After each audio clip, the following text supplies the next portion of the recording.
Okay, my friends, so I know this call is usually an hour. We may go over a few minutes. So, and there is a reason, and you're going to stay on here, and you're going to fall in love with this last human because I know that I fell in love with her from the moment that I met her. Miss Jackie Wilson is coming to us from Canada. And fun fact, even though I have yet to debunk this rumor, I heard that she may live in an igloo because she lives in Canada.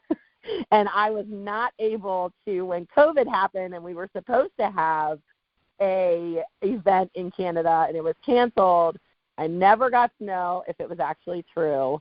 But I am super honored and super excited to introduce to you Elite 3, Platinum 1, Miss Jackie Wilson. Are you out there? I'm sitting here shaking my head at the igloo comment, you turkey.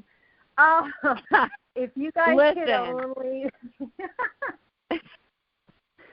I literally, like, when I first met Jackie, guys, I think we were on one of the escape trips, actually, and a mutual friend, like, introduced me to Jackie, and I loved her vibe, and I loved her passion, and she was, I don't even remember how that whole conversation started. She's like, yeah, you know, it's something that people say, people from Canada, it's always cold, and we live in igloos, and we have snowshoes. So, I mean, I've yet to be able to come and visit you, Jackie, so I have to come and visit so you can, you know, prove me wrong. You're going to be so disappointed. They also wanted to know, people have asked me, true story, do y'all have, like, moose and bears and stuff that, like, walk across your backyard? I'm like, no, we're good. Like, no. We're good. Like, yeah. No. If you want to see it. I'm like, no, we're good. But I am so excited to be on this call, and I don't want this to go on too long for you guys because, I mean, you got to get on with your day. But before I even start, I'm just going to give you just a little warning that I've got 2 little French bulldogs at my feet that can, you know, carry on and bark and whatever. So we could be interrupted. It's just my girls. So, you know, anything can happen. But when John asked me a couple weeks ago, he said, hey, like, dude, would you come on my team call? You know, well, first of all, when John Melton asks you to do something, you just say yes, and then you figure out later. Like, am I available? Am I not available? I don't know, but I'm going to do it. So I said to him, what do you want me to talk about? He's like, anything you want. Well, that's a loaded question. That was loaded, but I've condensed it down a little bit. So one thing that I think has been a common theme throughout this entire call this morning, this afternoon, wherever you are, is that every single one of these people, even the people that aren't speaking on this call, we've all made a decision. At some point, we've made a decision, whether it's, you know, to start your business, whether it's, you know, you're partway through your business. It doesn't matter where you are in your business. It's also, as you heard Jean talk about, making a decision of better health. You've heard Gemma Lee talk about the decision of, you know, not going back into law and not pursuing that career and making the decision to be at home, you know, and there's decisions that we make in life, but there's 4 stages to a decision. And when I heard this a number of years ago, it stuck with me, and I trained my team on it. I've trained on stages on this, and I really felt like I was being pulled to talk to you guys about it today. So if you've got a pen and paper handy, I would like you to write, whether you want to write it along the top or down the side of the column of your page, whatever. I want you to write these 4 stages. The first one is dream. The second one is distress, and I'll try not to talk too quickly. I can, and I get excited. So dream is number 1. Distress is number 2. Development is number 3. And destination is number 4. So what happens when we decide to do something? Well, immediately we start dreaming, don't we? And in this phase, this is that point where you've said yes. This is that point where you've made that decision, yes, I'm doing this. So yes, I'm losing weight. Yes, I'm going to stop smoking. Yes, I'm going to quit my job and stay at home. Yes, I'm going to enroll in that new business opportunity. Yes, I'm going to the next level. Yes, I'm doing whatever it is. This is life stuff. I'm going to pick up a new hobby. I'm going to do whatever. This is the dream stage. This is the exciting stage. Okay, you're excited, you're filled with vision, you're filled with possibility, you are out there, you are just like, I'm going to do it, I'm going to make $1 million, like you are doing your thing, and then you start sending messages because your upline, your mentors, your leaders, whatever, I'm just going to refer to business here, they're telling you to do this and you do it, you know what happens? You get ghosted, or people say no, or people say, are you freaking kidding me right now? Please tell me you're not doing one of those things. Please go get a job. Gemma Lee, would you just go back to work, sister? Come on. Tell me you're not doing that. Or, Jean, you really think you're going to lose weight doing that? Taking that tablespoon of that goop, that chocolate battered thing? Come on. Go to Weight Watchers. Go have this surgery, okay? What happens is it immediately puts you into the second stage, which is the distress stage. This is the stage right here, you guys, where people quit. This is the stage where it sucks the wind out of you. It takes the wind out of your sails. You start to question, I can't do this. This is too hard, man. Maybe they're right. Maybe I don't have what it takes. Like, what was I thinking? And anxiety can creep in, fear can creep in, and what happens when somebody is filled with fear and anxiety, they get paralyzed and they do nothing. So if you're a leader on this call and you've got people who aren't doing anything, chances are they're in the distress phase of this decision, okay? They're filled with fear. They're paralyzed. Someone has sucked the joy out of something for them. Something has happened. This is also where people start to make excuses. This is also where we start negotiating with ourselves. We start bargaining with ourselves. This is the time where, I've seen it happen over and over and over and over again. I watch really great people walk away from something that they haven't even really had a chance to try at yet. And I know why. It's because they've come up against distress from outside forces, right? But this is the time where you really need to get into stage 3, and that's the development stage. Now, at this stage, this is where you have got to be hungry.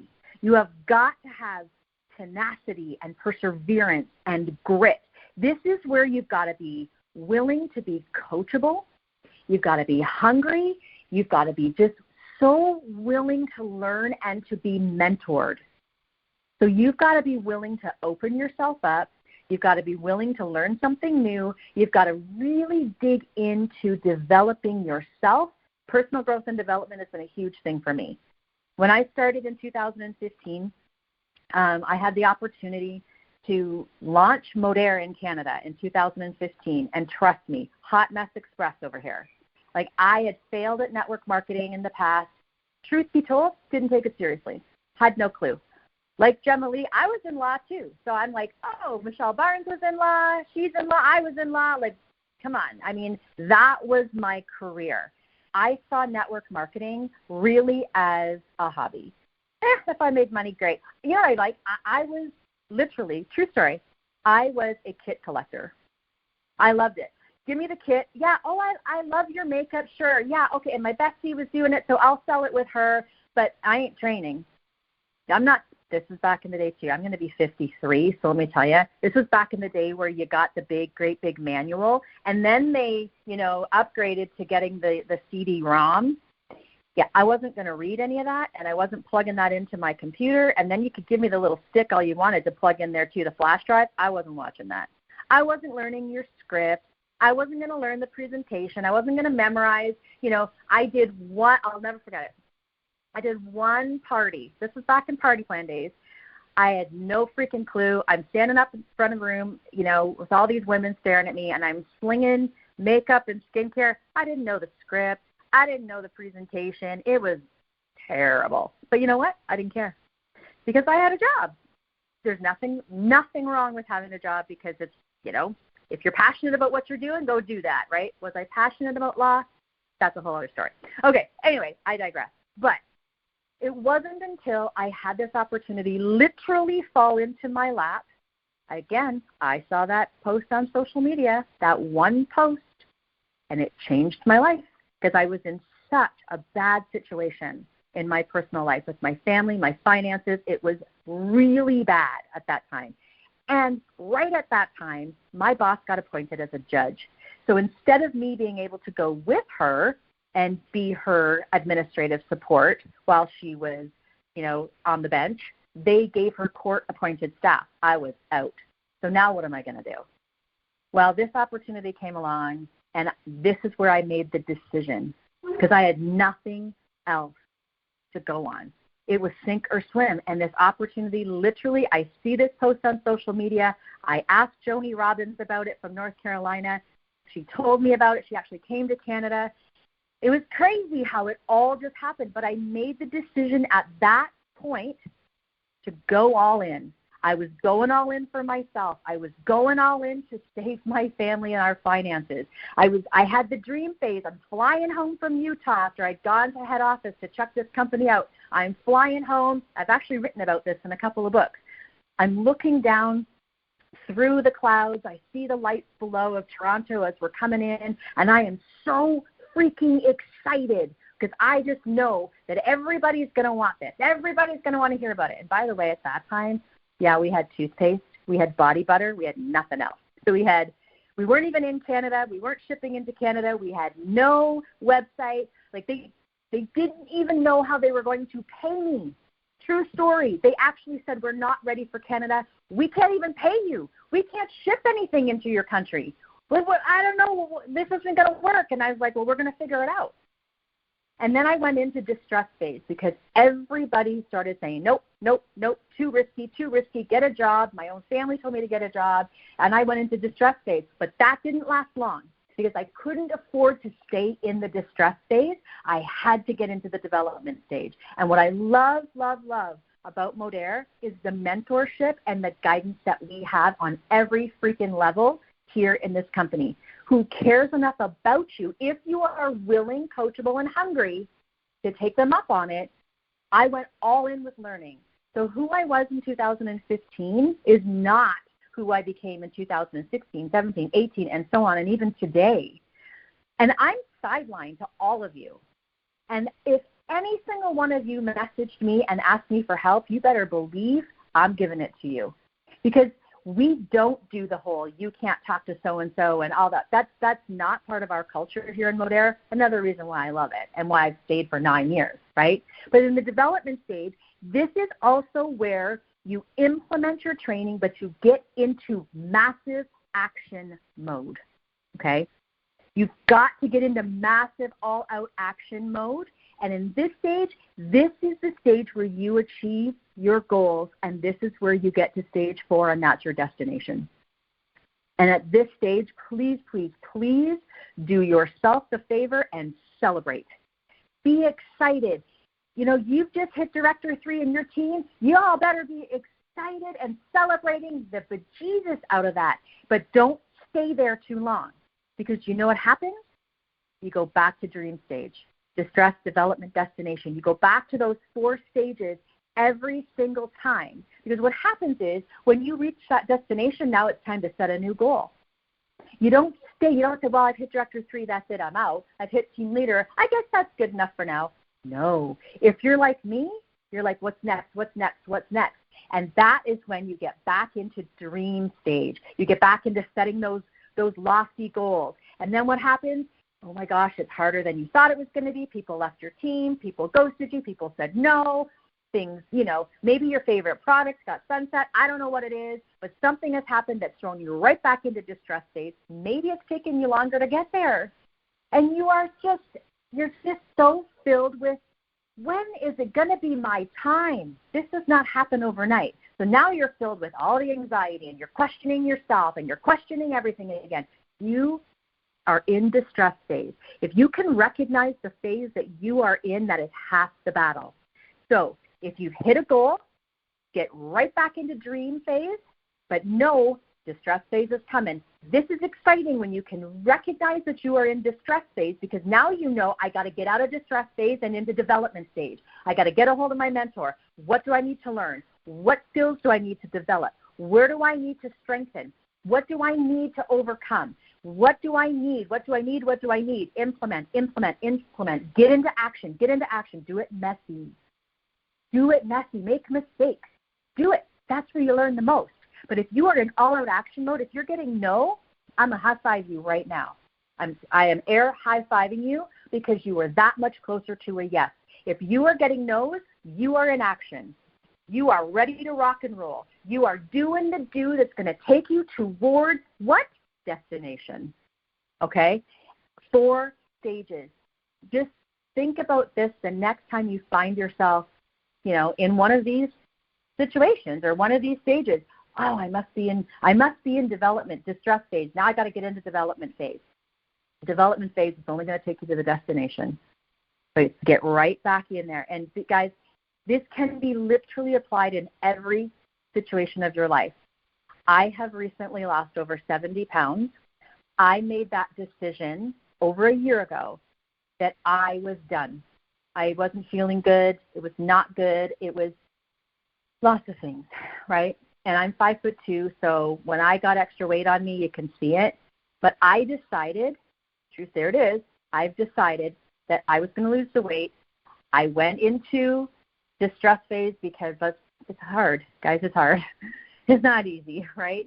And you go through all the different things, okay? But then I went into development stage. Through my weight loss journey, I decided I was going to walk every day. And then you know what I did? I decided, well, I'm going to jog from here to that fire hydrant. And then I'm going to jog from that fire hydrant to that corner. And I did a little bit extra every time. But as I'm jogging, I realized this sucks. I'm not good at this. I look terrible. I can't imagine how I look. I'm out of breath. I'm so red in the face. I hate this. My feet were killing me. My legs were killing me. I could not breathe. I'm doubled over, and I'm thinking, oh, my God, what am I doing? This is stupid. I literally thought, I'm not doing this anymore. I did. And I realized I'm in distress phase. What do I need to do? So I went and learned. I went and learned how to actually run. Now, I'm still not good at it. I'm not pretty. All those people that are pretty joggers, hats off to you, because I look like an elephant coming down it's not good. Okay, let's just put it there. Like, it's not fun. But guess what? I don't care. I got new shoes. I went and got my feet actually measured, and I got fit for proper shoes based on my gait and the way that my feet roll and everything made a huge difference. I learned how to step. I learned how to do it so that it could be easier. It's never going to be easy, but it could be easier. And then guess what? I started to be able to jog halfway through my walks. Like, I was literally jogging for 15 minutes out of a 30-minute walk. That's huge. Okay? So dream, distress, development, destination. And I just really wanted to bring that to you guys today because I just had another reminder for myself why it was time to tighten this up again for me. I had another reminder why it was time for me to get dreaming again, why it was time for me to get back into that all-out development stage, why it was time for me to just get my ish together and get back at it. And I had to do some soul searching, but I can tell you one thing about me, I don't give up. I was not put on this earth, and neither were any of you, to be mediocre. You were not put on this earth to fail. You were put on this earth to win for whatever that means for you. Just remember, no matter where you are at, remember the 4 stages of the decision. But do yourself a favor and make the dang decision. Just say yes and figure it all out later and be messy about it. Now, I'm going to let you guys get back to your day. I don't know, Lauren, if you've got anything else, but just thank you guys for having me on this call. I really appreciate it. If we're not connected on social media, hit me up. I'd love to chat with you guys. Jackie Wilson, I love you. I literally love you, and I feel like I needed to hear that today. And it's so funny you saying, like, with the dream and distress and development and destination, it's an ongoing cycle, right? Like, it's literally an ongoing cycle. Like, once you hit that destination, okay, what's my next destination? And then you hit that dream phase again. And then you're going to hit that distress, and you're going to hit that development. And you sitting there saying, like, you're going to high-five somebody that's getting those no's. One thing years ago that I learned when I first started, I don't even remember where I first started, doing the 100-box no challenge. For every no, like when you get 100 no's, like you're always going to get a yes somewhere in there, and challenging yourself to make sure that, yes, I got another no, it's closer to a yes. Yes, I got another no, it's closer to a yes. And continuously, like, stop doubting yourself and continue to grow each and every single day, because through those no's, you're going to get those yeses. Like, I love, love, love everything that you just said that came out of your mouth, and I love you more. And, guys, like, seriously, like, watching Jackie's journey, like, seriously, and she's like, I'm a hot mess. Girl, you are not a hot mess. You are a hottie, and I'm so dang grateful that you were on this call today and that I got to be able to speak with you on this call today. So thank you, thank you, thank you.